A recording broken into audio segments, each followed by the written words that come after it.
Assalamualaikum warahmatullahi wabarakatuh. Halo semuanya, kami dari mahasiswa Sekolah Tinggi Ilmu Farmasi Riau ingin memaparkan materi tentang fitoterapi anti diabetes. Sebelumnya, izinkan kami memperkenalkan diri terlebih dahulu. Kami dari kelompok 7 yang beranggotakan saya sendiri Anissa Zahra, Hazizah, dan Siti Rohyana. Selamat menyaksikan. Sebelum masuk ke topik pembahasan, mari kita bahas terlebih dahulu terkait diabetes mellitus. Apa sih yang dimaksud dengan diabetes mellitus itu? Diabetes mellitus adalah suatu gangguan metabolisme kronis yang ditandai dengan tingginya kadar gula darah yang disebabkan oleh terganggunya fungsi pankreas untuk dapat memproduksi insulin. Prevalensi dari diabetes mellitus. Menurut WHO atau World Health Organization pada tahun 2018 tercatat sebanyak 422 juta orang di seluruh dunia menderita diabetes mellitus. Prevalensi ini terus meningkat selama 30 tahun terakhir. Lalu menurut IDF atau International Diabetes Federation tercatat sekitar 537 juta orang dewasa dari umur 20 sampai 79 tahun terkena diabetes. Nah, diabetes mellitus ini cenderung terjadi pada negara-negara yang berpendapatan rendah dan menengah. Lalu menurut IDF juga pada tahun 2021 berdasarkan data Atlas edisi 10 menunjukkan bahwa Indonesia itu berada di posisi kelima dengan jumlah penderita diabetes mellitus yang berusia 20 sampai 79 tahun sebanyak 19.465.100 orang dengan prevalensinya sebesar 10,6%. Tipe dari diabetes mellitus. Yang pertama ada tipe 1. Ini terjadi ketika sel beta pankreas tidak bisa menghasilkan insulin sehingga perlu mendapatkan suntikan insulin dari luar atau insulin pen. Contohnya seperti Novomix ataupun Novarapid. Yang kedua ada diabetes mellitus tipe 2. Sel beta pankreas itu dapat menghasilkan insulin pada tipe ini, tetapi dengan jumlah yang tidak cukup, sehingga perlu memberikan obat secara oral seperti glimepiride ataupun obat-obat diabetes oral lainnya. Nah, menurut IDF sendiri pada tahun 2019, DM tipe ini paling sering terjadi, mencakup 90% pasien DM di dunia. Selanjutnya ada DM gestasional. Ini terjadi pada masa kehamilan, terjadi karena adanya pembentukan hormon estrogen dan progesteron pada ibu hamil yang menyebabkan resistensi insulin. Yang terakhir ada DM tipe lainnya. Nah, ini terjadi karena adanya faktor genetik, penyakit pada pankreas seperti trauma pankreatik, infeksi, dan gangguan endokrin. Selanjutnya ada dampak-dampak diabetes mellitus pada kesehatan. Yang pertama ada terjadinya komplikasi pada sistem kardiovaskular. Nah, dengan tingginya kadar glukosa darah dapat menyebabkan kerusakan pada pembuluh darah dan sirkulasi darah, terutama pada jantung, sehingga memicu terjadinya serangan jantung, stroke, bahkan penyakit arteri koroner. Yang kedua, ada gangguan penglihatan, yang dimana dengan tingginya kadar glukosa darah dapat menyebabkan kurangnya aliran oksigen ke retina, sehingga menyebabkan gangguan mata seperti katarak, glaukoma, bahkan dapat menyebabkan kebutaan. Yang ketiga, ada gangguan ginjal. Dengan tingginya kadar glukosa dalam darah dapat menyebabkan pelebaran pada glomerulus yang akan menimbulkan kebocoran protein ke urin secara berlebihan yang menyebabkan terjadinya gangguan pada nefron yang merupakan bagian dari ginjal. Yang keempat, dapat menyebabkan terjadinya neuropati diabetik, merupakan penyakit gangguan saraf yang ditandai dengan gejala berupa kesamutan, nyeri, ataupun kebas. Yang terakhir adalah dampaknya dapat meningkatkan risiko kelainan bahkan kematian pada bayi. Ini dapat terjadi pada pasien diabetes mellitus gestasional. Baik, selanjutnya kita masuk pada materi sejarah fitoterapi, yang mana fitoterapi ini pertama kali diperkenalkan oleh dokter dari Perancis, yaitu yang bernama Henri Leclerc pada tahun 1870 sampai 1955. yang mana dia banyak menulis mengenai tanaman obat dalam satu jurnal, yaitu yang berjudul La Presse Médicale.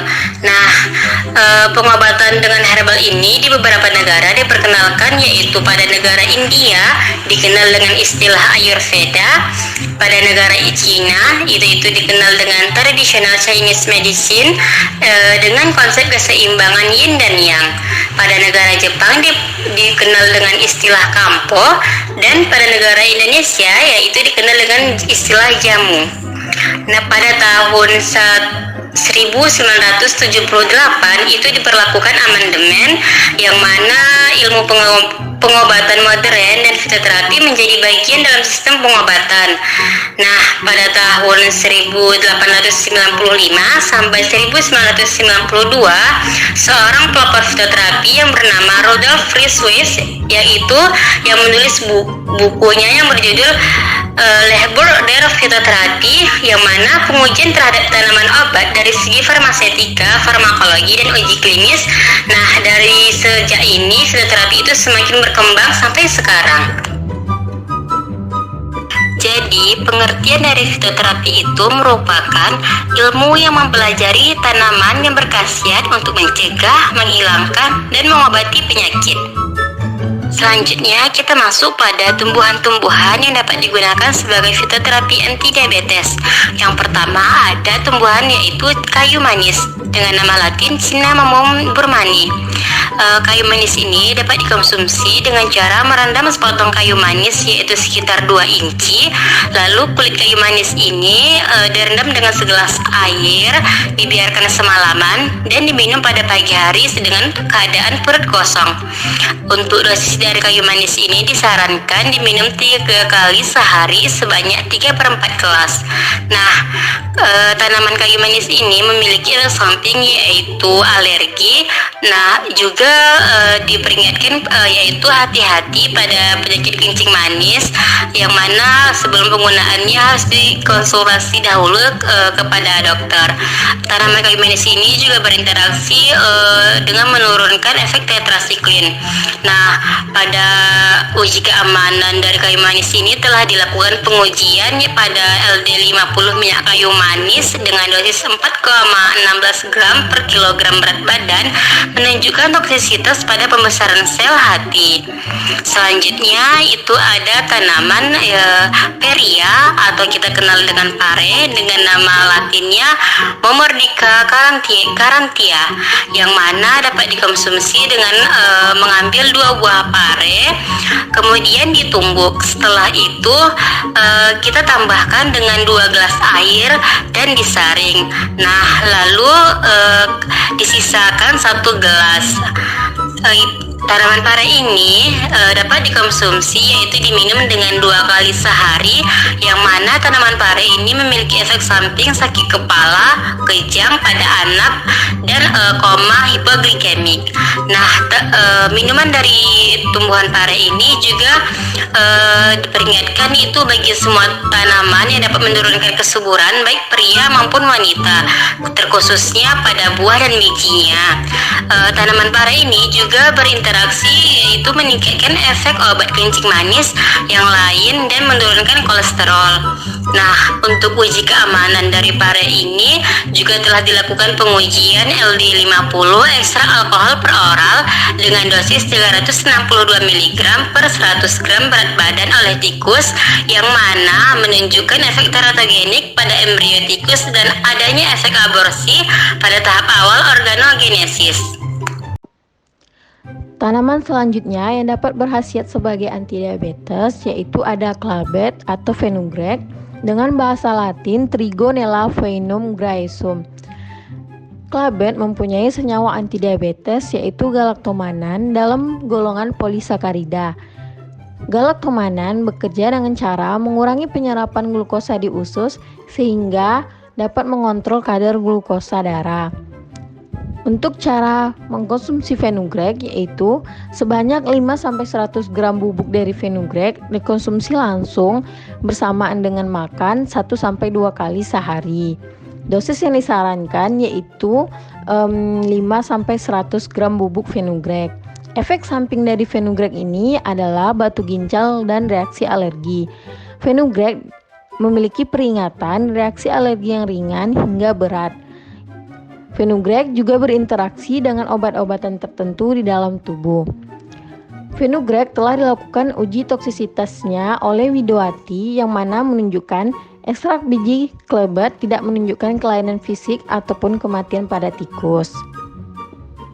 Baiklah, selanjutnya tanaman yang dapat dijadikan sebagai terapi antidiabetes ada lidah buaya atau aloe vera. Senyawa antidiabetes pada lidah buaya ini adalah kromium dan aloe emodin. Kromium ini bekerja dengan cara merangsang sekresi insulin oleh sel-sel beta pankreas. Kromium juga dapat membantu kerja hormon insulin dengan cara sel-sel reseptor untuk berikatan dengan insulin. Kemudian, aloe emodin bekerja dengan cara meningkatkan laju sintesis glikogen dengan menghambat glikogen sintesa kinase 3 beta sehingga mengurangi rasio kandungan gula di dalam darah. Untuk cara konsumsi lidah buaya sebagai antidiabetes yaitu lidah buaya dicuci bersih, kemudian bagian durinya dibuang, kemudian lidah buaya tersebut dipotong menjadi beberapa bagian dan direbus dengan 3 gelas air hingga mendidih. Setelah didiamkan hingga hangat, kemudian rebusan tadi di blender dengan sisa air rebusan. Setelah itu disaring dan ditambahkan dengan perasan jeruk nipis. Resep ini diminum sebanyak 3 kali sehari, masing-masing setengah gelas setelah makan. Untuk efek samping, peringatan dan interaksi dari lidah buaya ini belum dilaporkan. Lidah buaya juga telah dilakukan uji toksisitasnya yaitu oleh Kemenkes yang mana ekstrak gel aloe vera LD50 oral hingga dosis 1000 mg per kilogram berat badan tidak menimbulkan efek teratogenik.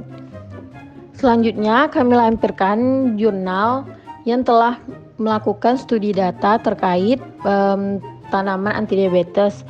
Jurnal ini berjudul Studi Tumbuhan Obat Tradisional Berkhasiat Antidiabetes di Kecamatan Balinggi, Kabupaten Parigi Motong, Provinsi Sulawesi Tengah yang telah dilakukan pengujian oleh Syariful Anam dan kawan-kawan. Dari studi data ini didapatkan beberapa tanaman yang paling banyak digunakan yaitu ada kersen, kelor dan kayu manis dengan persentasenya yaitu sebanyak 11,4%. Sedangkan untuk tanaman yang paling sedikit digunakan sebagai antidiabetes yaitu ada jarak pagar, bengkuang, meniran, mengkudu, brotowali, beluntas, dan dadap dengan persentasenya yaitu 1,4%. Dari tanaman-tanaman ini didapatkan juga data cara pengelola tumbuhan yang paling banyak digunakan yaitu direbus, diseduh, diparut, ditumbuk, dan diremas. Untuk bagian yang banyak digunakan yaitu adalah bagian daunnya. Selanjutnya yaitu pendekatan holistik dalam pengelolaan diabetes atau cara yang dapat diterapkan untuk dalam pengelolaan diabetes. Yang pertama yaitu penerapan gaya hidup sehat. Gaya hidup sehat dapat dilakukan dengan pola makanan yang sehat, olahraga yang teratur, mengurangi merokok, dan hindari stres. Selanjutnya yaitu diet yang mendukung manajemen diabetes, yang mana kepatuhan diet untuk penderita diabetes ini telah dianjurkan ada 3J. Apa aja tuh 3J? 3J adalah jumlah makanan yang dimakan, jenis makanannya, dan jadwal makanan yang teratur. Selanjutnya, penderita diabetes dianjurkan juga selalu mengelola stresnya karena mengurangi stres dapat membantu menjaga kadar gula darah tetap stabil.